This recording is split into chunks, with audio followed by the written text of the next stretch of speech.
It was the beating heart of the Sydney Olympics, but in the 14 years since, ANZ Stadium has run out of puff. Now its owners are relaunching a campaign for a multi-million-dollar revamp, and they want the taxpayer to fork out. The glory days of the 2000 Olympics have long gone. These are desperate days for a tired stadium.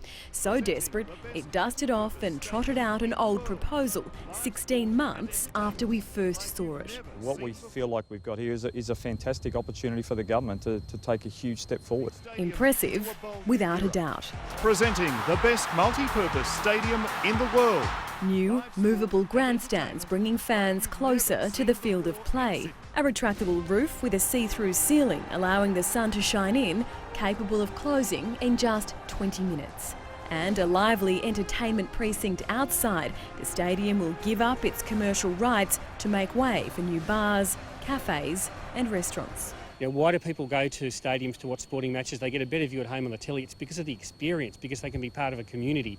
And this plan's about putting the soul back into the ANZ Stadium. The stadium attracted initial state government funding, $100 million of the $700 million needed to build it, but not a cent more since, despite contributing $300 million a year to the state's economy. The revamp will come at a cost of $350 million. The stadium says it's time the government and the taxpayer pay up. It probably is where it is today as a result of a lack of investment and a bit of love, lack of love and a bit of care. And I suppose what we're doing is we're sticking our hand up and saying, well, we love it. If they get their way, construction could start immediately after the 2016 NRL Grand Final, ready for State of Origin 2018. And live to Lizzie Pearl outside State Parliament. Lizzie, the big question, is the government going to cough up? Well, Pete, it's no coincidence that this campaign is happening now.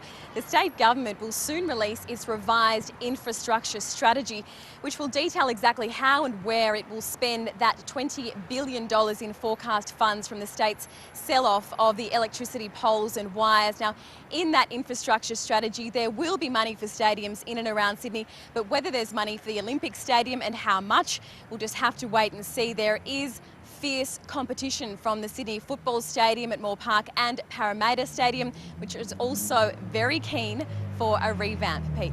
Lizzie, thank you.